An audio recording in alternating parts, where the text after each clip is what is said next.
Welcome to Sleepy Historian, where old tales whisper by candlelight, and memories gently drift into dreams. Tonight, let us journey back to a time long asleep in history. Catherine the Great, from a small German princess to the most powerful queen of Russia.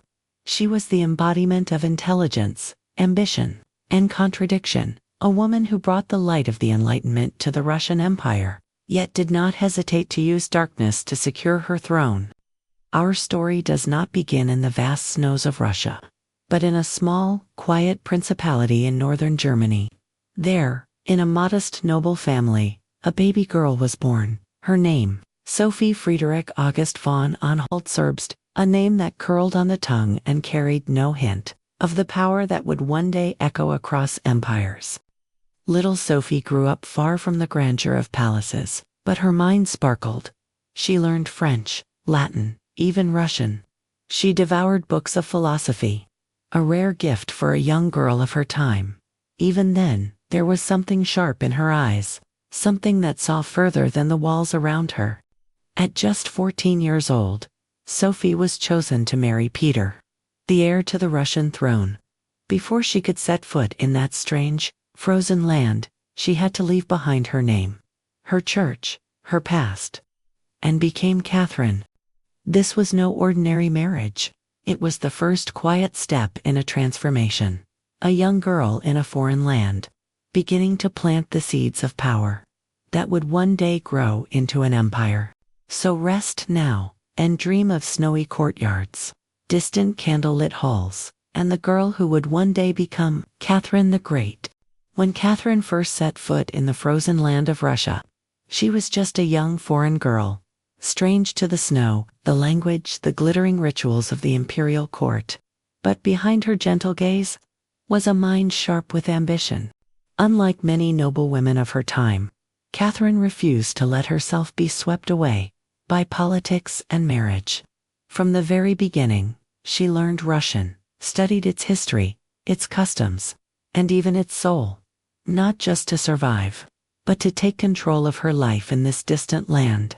She read works of philosophy, studied Russian law, and formed quiet alliances with scholars and nobles of influence.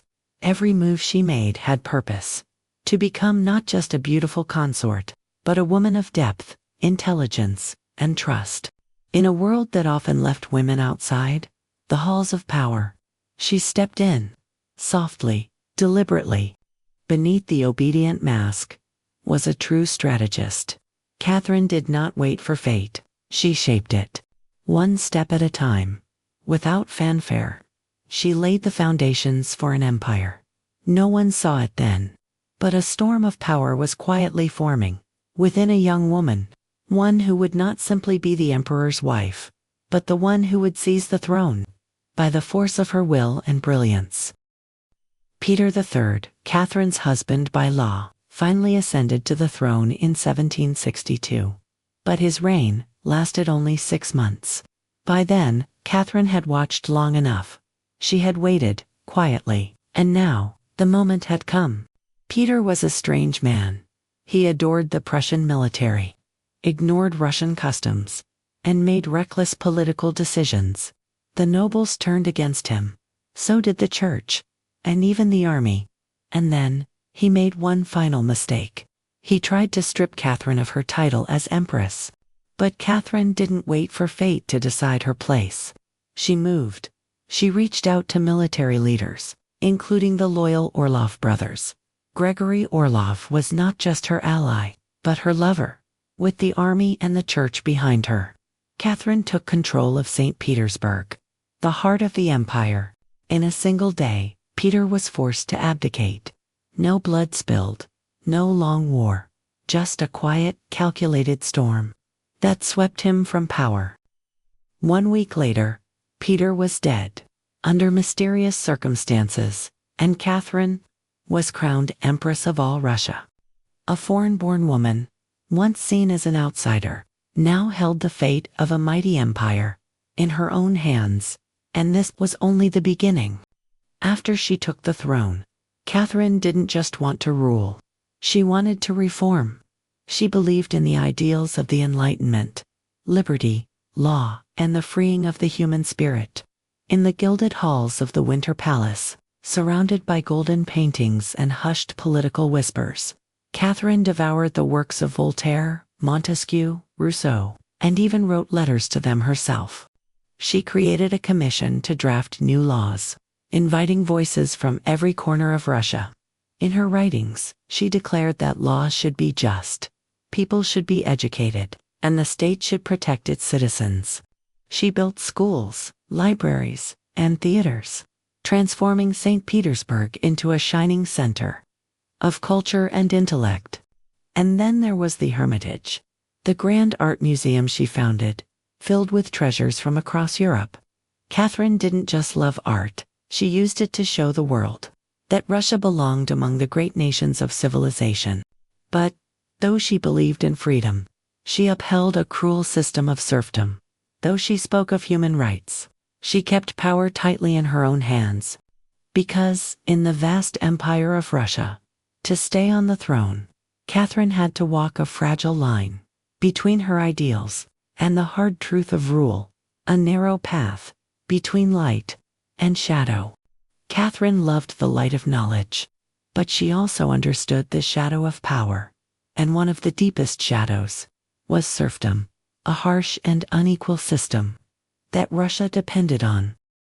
In her ideals, Catherine dreamed of an enlightened nation where laws protected people, education was for all, and culture and science could flourish. But the truth was different. More than 90% of Russia's people were peasants bound to the land, with no freedom, no right to leave, completely under the control of powerful landowners. And those landowners, the nobles, were the very foundation of Catherine's throne. She knew, if she freed the serfs, she would lose their support, the ones who controlled the army, the provinces, and the invisible web of influence that held the empire together. This was the greatest paradox of her reign. A queen of knowledge, who upheld oppression, a reformer in the light, who had to walk beside darkness to keep her crown secure. Catherine was not only a lover of books and art, she was also a sharp strategist, a queen with a vision that stretched far beyond Russia's borders. From the early years of her reign, Catherine turned her gaze southward, to the Black Sea, then under the control of the Ottoman Empire. With the help of a brilliant general, Grigory Potemkin, who was also her close companion and lover, Catherine launched a series of grand military campaigns. And after many victories, she claimed Crimea, a land of strategic power, vital for trade, war, and Russia's rising place in the world. But she didn't stop there. Catherine left her mark on the partitions of Poland, working alongside Prussia and Austria. In 3 great divisions, millions of acres were absorbed, pulling Russia deep into Central Europe and transforming it into one of the largest empires on earth. Under Catherine's rule, Russia's map changed year by year, expanding like the breath of a great dragon awakening. New cities rose from the soil, new lands were cultivated, and Russia's might was finally recognized across the world. She had not only built a Russia of enlightened thought, but had forged it into a vast empire, equal to the greatest powers of Europe, with wisdom and with force. Catherine was known not only for her power and reforms, but for her rich and complicated heart, a side of her that history often whispered about, yet one that revealed something deeply human. Throughout her reign, she had many lovers, but none left a mark like Grigory Potemkin. Potemkin was more than a romantic figure. He was a brilliant strategist, a gifted organizer, and a man who understood Catherine better than anyone. They did not meet at a grand ball, but in the chaos of political struggle, a world where trust meant more than flowery words. Over the years, Potemkin became the queen's right hand. He led her campaigns in Crimea, founded new cities, built the port of Sevastopol, and helped secure Russia's power.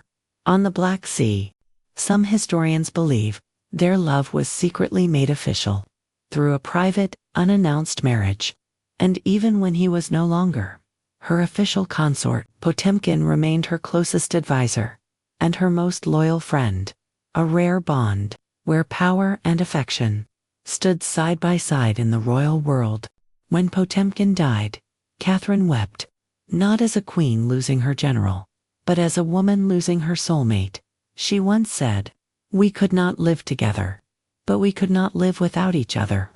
A love and a partnership that helped shape one of the most radiant reigns in Russian history.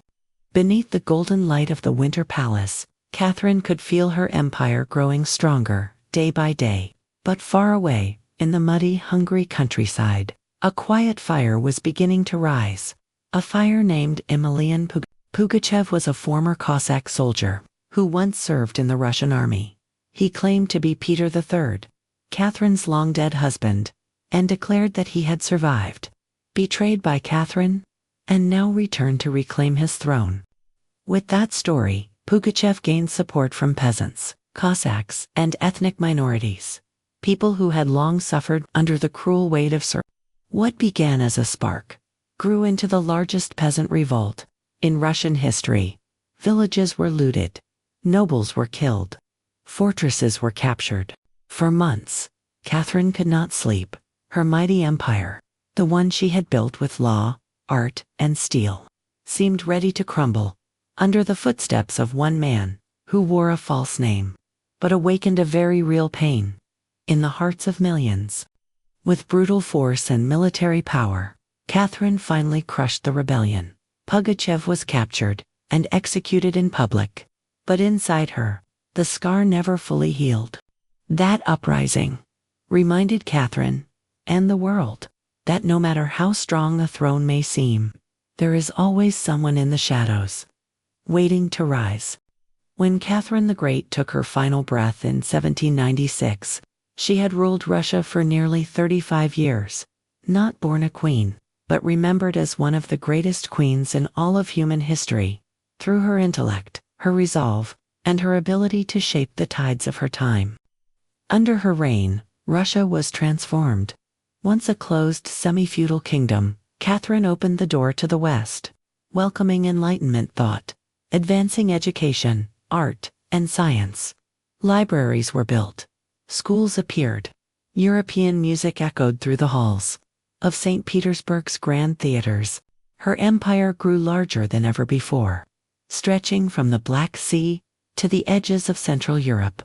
She turned Russia into a true global power, capable of standing alongside France, England, Prussia, and Austria. But her legacy was not without its shadows.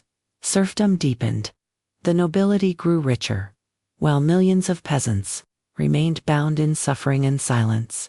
Catherine spoke of freedom, yet upheld the old order, the ancient structure of power. That was the true shape of a ruler, part light, part shadow. Catherine was not perfect, but she left behind a Russia greater than before, and a story the world would never forget. Catherine the Great was not just a ruler, she was a historical icon. She left behind a Russia that was stronger and more civilized, but also carried with it profound scars. A woman who illuminated an empire, while fully living within the paradoxes of power. Tonight's story comes to a close. If your eyes have gently shut, then I wish you a deep, peaceful sleep. Until we meet again in the next dream.